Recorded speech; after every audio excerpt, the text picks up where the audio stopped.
Joining us, I am Drew Armstrong, the executive editor of Endpoints News, and welcome to Post Talk Live.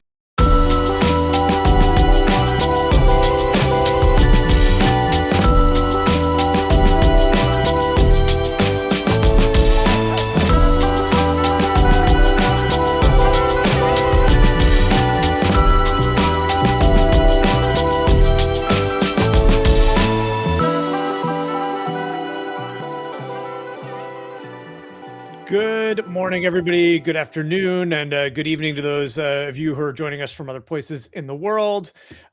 Welcome to Post Talk Live. My name is Drew Armstrong. I'm the executive editor at Endpoints News and your host here. Thank you for joining us. I am Drew Armstrong, the executive editor of Endpoints News, and welcome to today. And today we're going to be holding a special episode of Post Talk Live for our premium subscribers to break down Q1 earnings. Now, we're going to get into a lot today. We've got M&A that's been happening like crazy. There's some identity crisis moments in pharma. We've got impacts of the IRA and much, much more. On the show today, we have Endpoint's senior editor, Max Gelman, and senior biopharma journalist and Novo Nordisk expert, Elizabeth Cairns, as well as our special guest, Leerink Partners senior research analyst, David Reisiger. Now, if you're joining us for the first time, hello, thanks for being with us. Post Talk Live brings you the reporting, the analysis, and the debate that usually happens behind the scenes in our newsroom live to you. If you're joining us on YouTube and you're not already following us, please hit that little subscribe button below on our feed to get alerts about future live streams. And you can also join us by asking some questions in the chat. We've got our producer, Nicole Wetzman, looking over there, and she'll feed anything great that you say to us. So David, Liz, and Max, welcome to the show. I want to start out with, I think everything that's been going on in, one of the things that I have been watching very closely is I love a big pharma launch battle. And I think we've have a real classic for the ages here. Liz, you've been following, everything going on in the obesity market. I think it's, since the instant we hired you. I wanted to ask you and David, we now have, the kind of next generation medicines. We've got two of these pills out in the market. I think everybody has been watching to see who is going to come out on top. I think it's been, I think kind of treated in a very binary way that might not exactly be appropriate for a long time. But week by week, we're watching this thing like it's a baseball game, essentially, to see who's selling more pills, whose launch is going really well. Curious to get your take on what are you seeing out there in the market? And then Dave, how are people interpreting this? We'll start with Liz, but I want to get the sense of how you think the right way to view this race that all of us are watching so closely. But Liz, let me turn to you first. Sure. So it's probably too early to say who the winner is, but in terms of early week sales, it seems pretty clear that Novo got off the blocks faster than Lilly, which is nice to see Novo get a win because they're sort of tend to have been trailing Lilly in all sorts of ways since the shots launched. But they finally managed to apparently outdo them on commercial execution. You've got to remember that the Wegovy pill, Novo's pill, launched at the beginning of January, so that's been around for they've had their first full quarter. They had their little car driving around JP Morgan in Union Square, if I remember saying, the pill is here. The pill is here, there you go. And Lilly's pill, Foundayo, went out at the beginning of April, so they're a little bit behind in terms of time, but they also seem to be behind in terms of sales.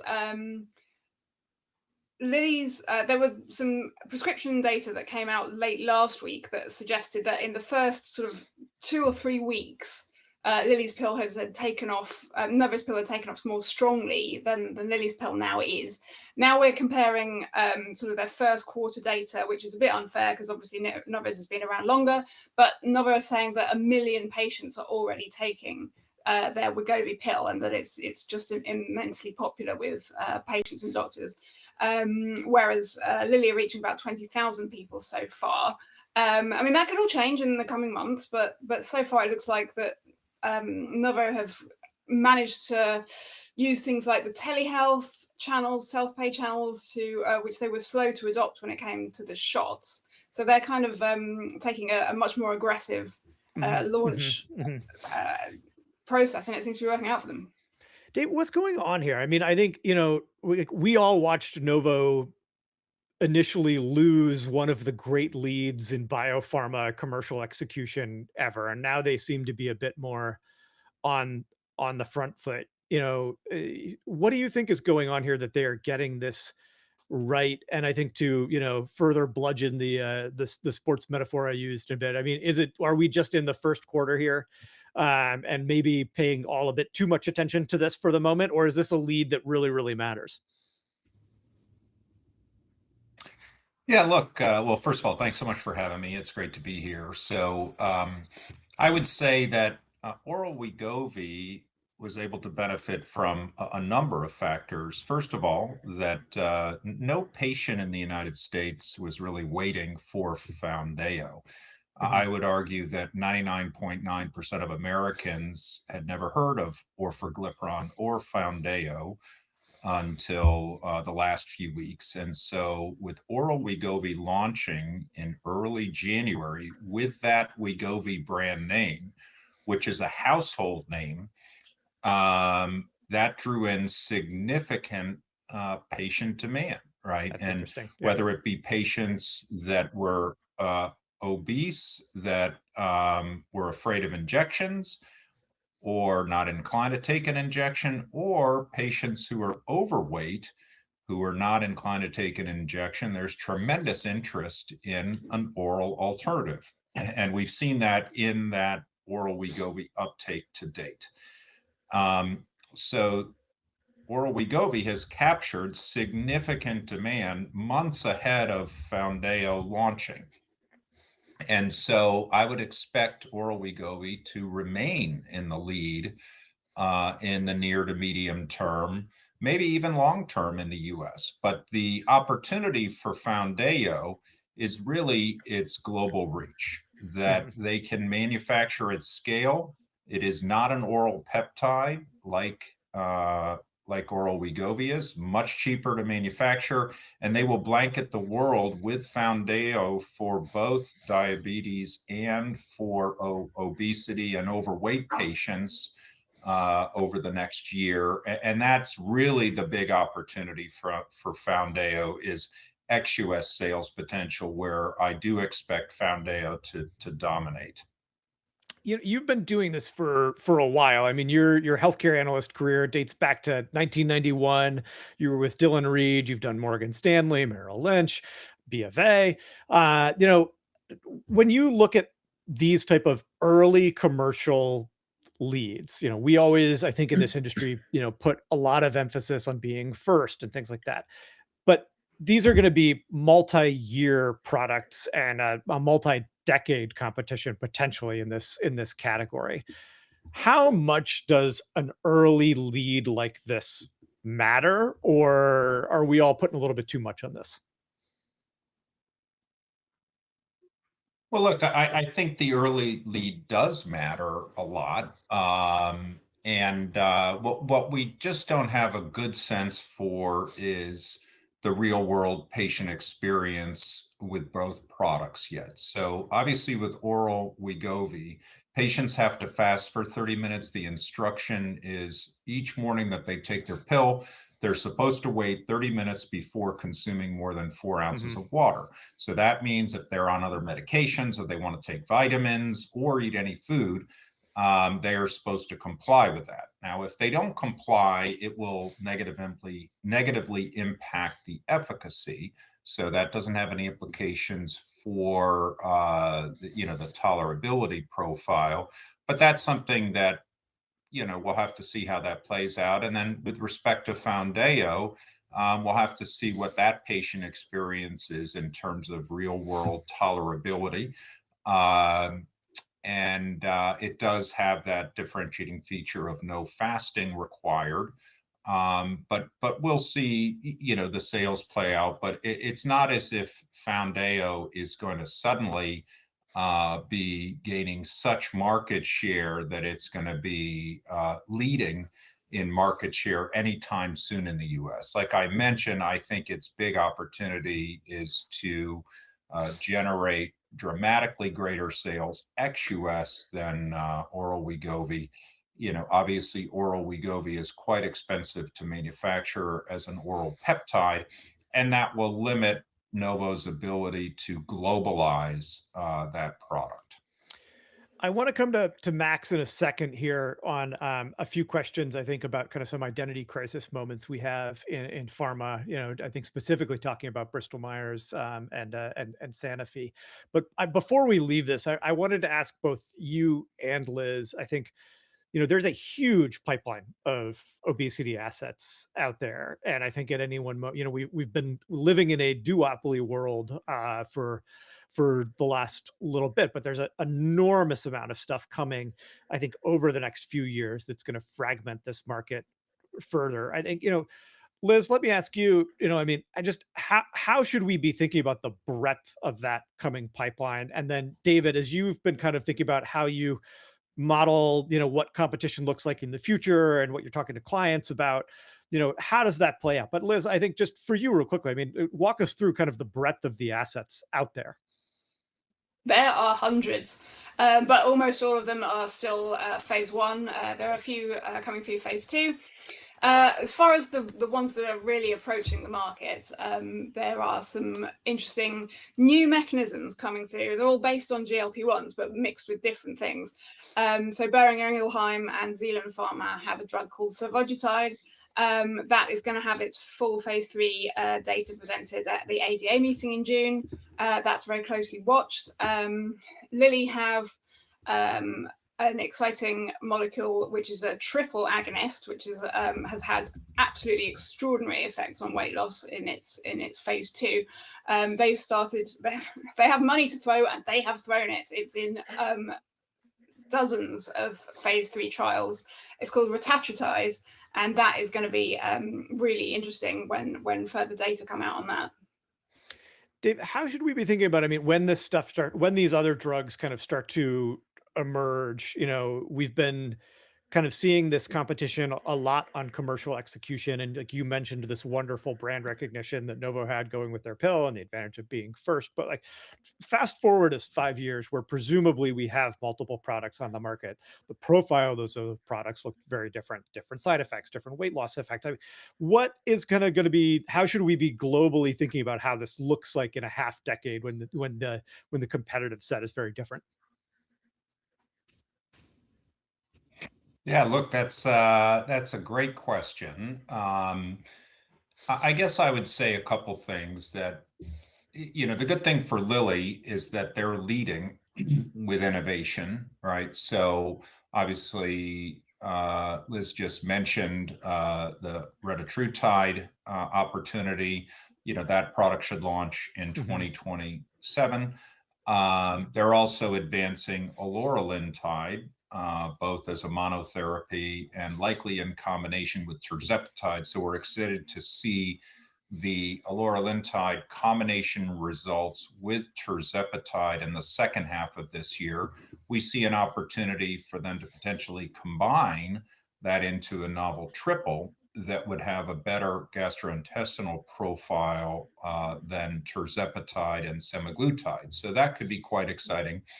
And then obviously there are lots of other companies that are going to be launching. So Amgen's Maritide, the monthly and potentially less frequently dosed GLP-GIP antagonist should launch in 2028. We're going to be watching Pfizer's Metsera assets, including the MET-097I data at ADA in early June. And then there's a whole host of other companies that are developing assets. So it will become more crowded. The market anticipates longer term price pressure, but also there's a tremendous amount of market growth ahead. So it's still a relatively small percentage of the obese and overweight population in the US that is on therapy today, and a much smaller percentage of those individuals ex-US. So still a tremendous opportunity ahead, even though it'll become much more crowded over the next 5 years. Yeah. I also think a big test of the market is going to be another upcoming asset, which is Novo Nordisk's CagriSema, which is a combination of the GLP-1 and an amylin. And that has had very mixed clinical data. And I'm really intrigued to see what patients make of it, and how much weight they put on, how much importance they put on the degree of weight loss and how much on the tolerability, I think that's going to be a real guide to how the market might develop in future. Yeah, it's an interesting point. Like, I feel like I've started to hear more and more people make the tolerability, case. I think as we see, a relatively similar band on weight loss. Now we could talk about this all day. I think it's obviously one of the most fascinating topics going. Max, I want to come over to you. I mean, you've had some recent coverage looking at two different companies right now, Bristol Myers Squibb and Sanofi, that are kind of at inflection points.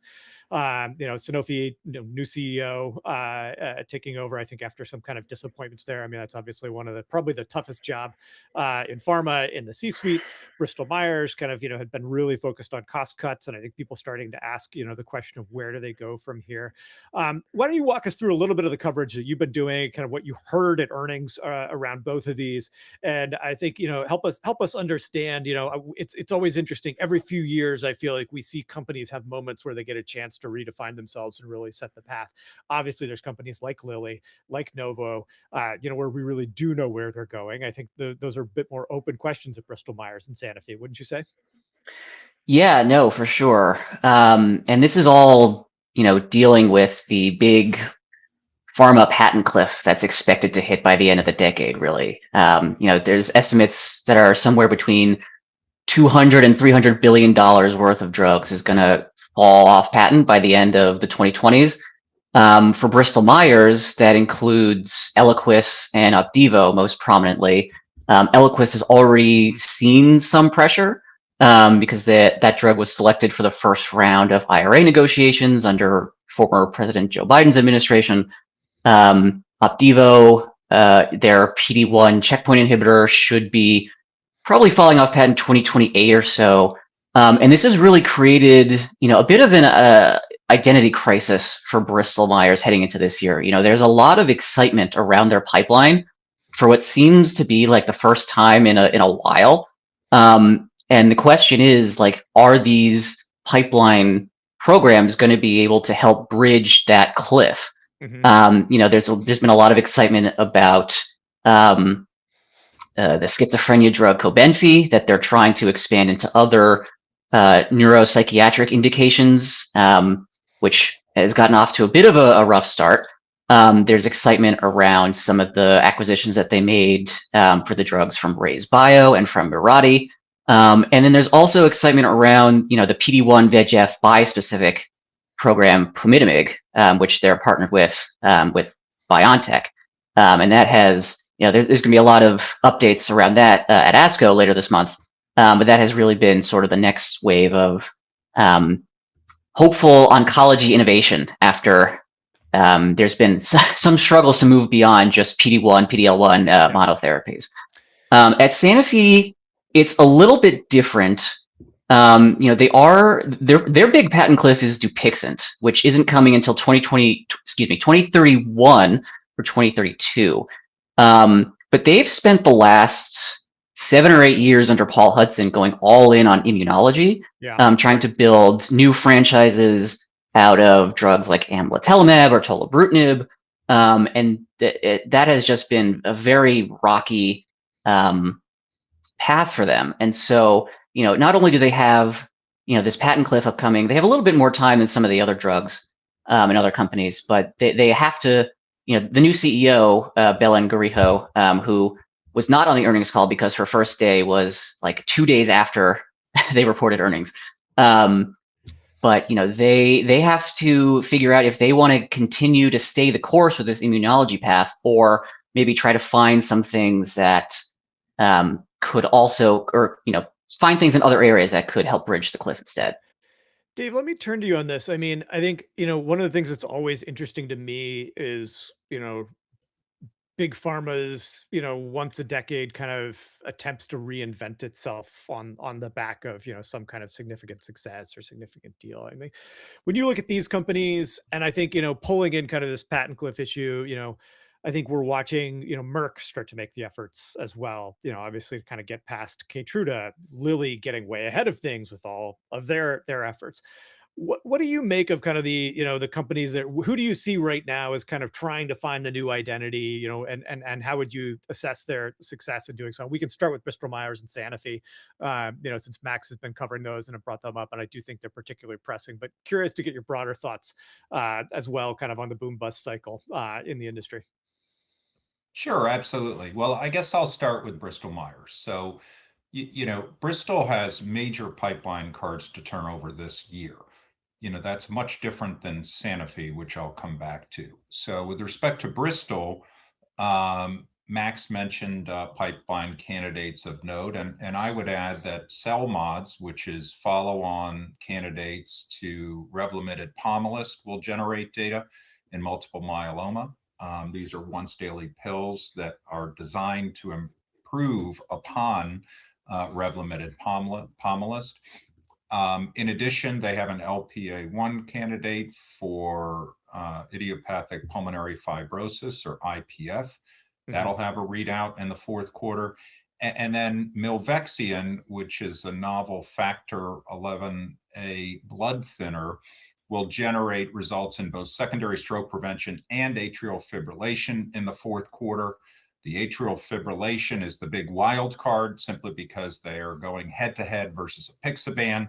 And, that's going to be really make or break for pipeline perception for the company. But they do have several pipeline readouts this year, actually more than the vast majority of other large biopharma companies. Now, to contrast that, Sanofi is in a situation where the valuation is at all-time low levels, low relative to Sanofi's history, low relative to all of the peers. But interestingly, the Dupixent patent cliff is likely to be about 7 years away. So we assume September of 2033, when the atopic dermatitis patent is set to expire. The composition of matter is set for expiry in 2031, but they have several additional patents, including the one that I just mentioned. So the good news is they have a lot more time than Bristol. The bad news is they don't have any internal pipeline readouts that can really move the needle in the near term. And so Sanofi is going to have to execute external transactions to significantly enhance its pipeline, and hopefully the company will take some positive action later this year. Yeah, and there's sorry, Drew. No, go ahead. But when I was reporting on the Sanofi story, I was talking to another analyst who mentioned that AstraZeneca sort of did a similar, or attempted to do a similar, R&D turnaround at the beginning of the 2010s, and they managed to get back into a phase of growth within about 7 years, and that was sort of viewed as like one of the fastest R&D turnarounds that had ever happened before. And so we're sitting here talking about Sanofi right now in 2026. If David, you're saying September 2033 is when the loss of exclusivity is coming, that's about 7 years from now. So there's going to be a lot on some of the acquisitions that they have to do to start that. Yeah, David. Yeah, and I would just add No, quickly. go ahead. and Then I'm going to follow up because I think this is super important. Go ahead. Yeah, so I was going to say thank you for mentioning that, Max. And you're right. Actually, Belen's mandate is to improve the R&D prospects for the company, and so we'll see what action she takes on that front. But they do need to improve the internal R&D productivity, not just execute well on external transactions.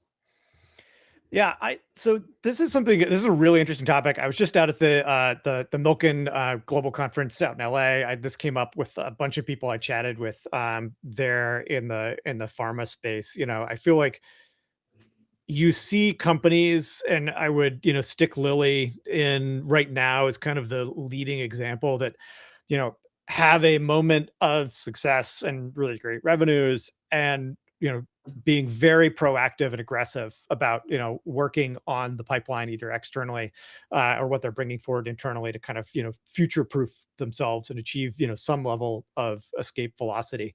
And then I think you look at and obviously like this is hard business, people put down bets, some win, some lose, but it has been interesting, I think, to watch who is being really proactive about solving some of these problems. And I think at starting to ask the question as well about like are there companies that are going to leave this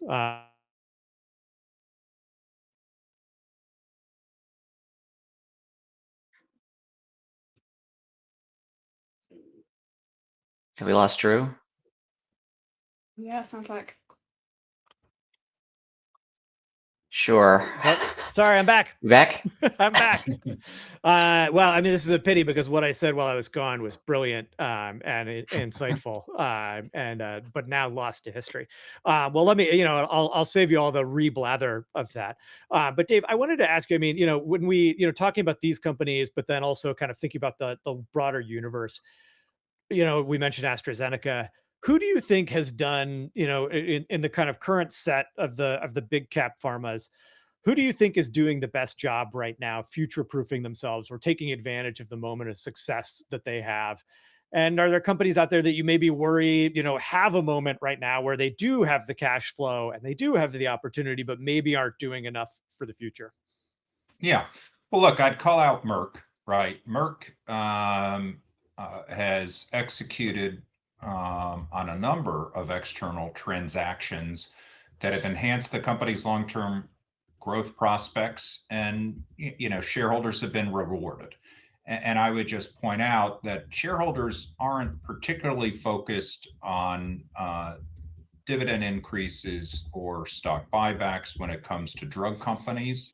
They want to see the durability of growth extended, right? And so I think Merck has actually highlighted to all of the other companies that if a large company can execute smart M&A, it benefits shareholders. Companies that need to act, right, that have the cash and are sitting on it include Sanofi and also Regeneron. Regeneron is in a position where they too need to address the Dupixent cliff, and we're hoping that they pursue external transactions as well. Is that what's driving? I mean, I wanted to talk M&A, and it was like a perfect way for us to get into that topic. I mean, I think I wanted to ask you, and I've been chatting with a lot of people about this. Like, we're in the middle of this M&A boom right now. There's a ton of transactions happening, but like, why now? Why is this happening now? Because I think I look at the question I have is like the needs of the buy side were still there 6 months ago or 9 months ago. Um, they're still going to be there 6 months or 9 months in the future. What changed either in the market or the moment that's causing this to happen right now? Yeah, I think that there was basically tremendous uncertainty.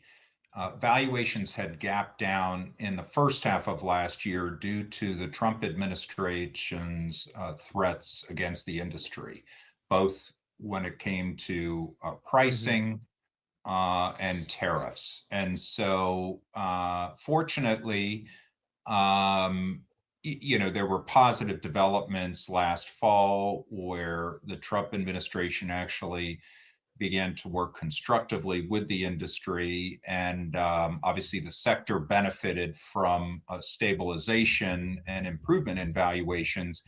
And that really set the stage for negotiations between various parties within the sector once valuations came back to reasonable levels.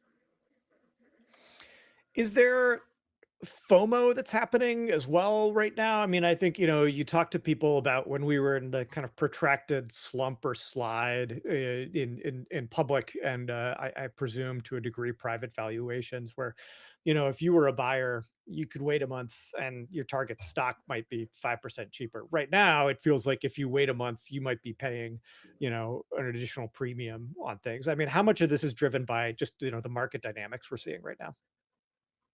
Yeah, I think there's definitely some FOMO, right? I mean, clearly, I called out Merck, executed well and rewarded by shareholders. I'm guessing that some other large pharma companies are looking at Merck, wondering why they haven't acted more aggressively over the past year. In addition, Lilly has stepped up, and the CEO, Dave Ricks, has said that the company is going to pursue even larger deals than the $6 billion acquisition of Centessa that they announced recently. And so I think Lilly's also putting the heat on the competition. So indeed, I do think there's greater pressure on other companies to execute. And then finally, the cliffs are approaching, right, for a number of these companies, with Merck acting over the past year ahead of the Keytruda cliff, but other companies still needing to take action. And I would even call out Amgen. So Amgen's CEO had said on the February 25 call that covered fourth quarter 24 results, the CEO, Bob Bradway, had said that the company would be back to its pre-Horizon net leverage at the end of 2025. And they did achieve that. So pre-Horizon, the company pursued the $28 billion acquisition of Horizon Therapeutics. So I would think that their firepower is potentially greater than $40 billion today, yet they haven't taken any action. And so I would expect Amgen to pursue external transactions in the near term. We're running up on time here, but I wanted to ask you and Max one thing before I pivot back to Liz to help close us with an assessment kind of the Novo world and maybe some predictions there. I think a conversation that I've been having, while I was out at Milken earlier in this week in LA, I met with a bunch of, kind of the mid cap CEO. I met with the Insmed CEO. I met with BridgeBio's CEO. It was really interesting to talk to them kind of about their place in the biopharma world. We've seen these companies obviously have a degree of success. And, they were really they both spoke to me like, hey, we're trying to build companies. We're trying to build companies that can repeat on commercial execution, that can repeat on clinical execution. And it feels like we only see this companies kind of escape into this 20, 30, $40 billion market cap, only so rarely. What's your sense right now of the place for these kind of mid-cap pharma companies? Max, I know you talked to a lot of these companies before and covered, how should we think about those companies going forward? Are they, should we expect these things to kind of grow up into their own, mature, thriving companies? Are they going to end up being takeout targets? What's the place for midcap right now in the world that we live in? David, I'll start with you, and then Max will turn to you. Well, look, it's a great question. I think some of those companies can go it alone. Some of those may be targets. But the reality is there's only a select number of large cap biopharma companies that can pursue acquisitions above $20 billion, right? And many of the executives don't want to make too big of a bet on a single target. But I think we'll see both. I think we'll see some of the mid caps go it alone, and we'll probably see some of the mid caps end up being acquired, over the next year or so. Yeah. Max, you've covered a bunch of these companies kind of at pivotal moments. I think Alnylam and obviously, some work on Bridge. What's your sense of this space right now? Yeah, no, I pretty much agree with David in that there's only a handful of these companies that can pull off a deal that size. We covered Revolution Medicines and their pancreatic cancer readout. Should have mentioned them from the very start. Yeah. Yeah, and their market cap, they were being rumored to in a buyout between like 28 and 32 billion before their pancreatic cancer readout around JPM. Obviously that didn't happen, and now 3 or 4 months later, they do have those data, and their price is only going to get higher. And so, it's really interesting where, there are the occasional companies that can, I don't know if escaping, like reaching orbit. I'm trying to figure out the right metaphor for this, but like not like terminal velocity, but you know what I mean. But in addition to Revolution, recently, there's Vertex, there's Alnylam, and then there's not really much else, unless I'm forgetting something off the top of my head here. But yeah, I think that the big pharma companies are always saying, "Oh, we have the aptitude to do or the ability to do a deal whenever we want, of whatever size we want, but it always has to be the right program and the right company." And so it's sort of just like a waiting game. It can sort of come whenever. Yeah. Well, Liz, let me turn back to you for Novo. I wanted to ask you about the call, that they did and what we're hearing out of them. It feels like it has been just like one of the, real up and down stories of the sector. You follow them as close as anybody on staff.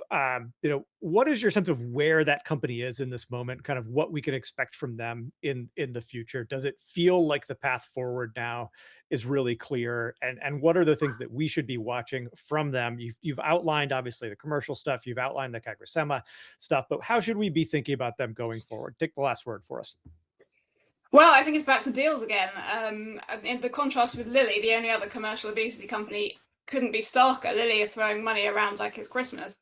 And Novo just have done very little deal making, and investors are really looking for it. Particularly, I mean, Novo have said their core is obesity and diabetes, and they want to stay there. But investors are interested in deals just outside and kind of allied areas like cardiovascular. That's what people want to see. Novo is so heavily reliant on semaglutide, which is the molecule that underlies Wegovy and Ozempic. That makes up, the drugs based on that molecule make up 75% of their drug sales. And that's going to hit a patent cliff in 2032. So they need to buy stuff in. They have a decent pipeline in-house, and they should be commended for that, for their R&D efforts. But they really could do with some fresh blood and some late-stage assets. So it would be nice to see something like that come out of them. Whether we will see it is an entirely different question. But that's what I would be looking out for in the coming months. Well, we will wrap it there. This has been a great show. David, thank you so much for joining us. Always appreciate hearing your smart thoughts, your decades of industry experience. Love to have you on. We'll have you on again soon. Max, Liz, thank you both for joining us. And that is all the time that we have for today. We will be following all of this closely. As always, you can keep up with our coverage at endpoints.news or by subscribing to our newsletters. Recording of this conversation will live on YouTube for our subscribers. If you've already signed up for our post-hoc newsletter, you get notifications next time we have a broadcast coming up. If you are not signed up, and you should be, head over to Endpoints News. Then in the top right-hand corner, hit the reader profile link, and you can track your way through there. You can also follow us on X, LinkedIn, YouTube, Spotify, and Apple Podcasts, and Blue Sky by searching for Endpoints News. Huge thank you to our producer, Nicole Wetzman, and our engineer, Dalen Turk. We will see you the next time news breaks.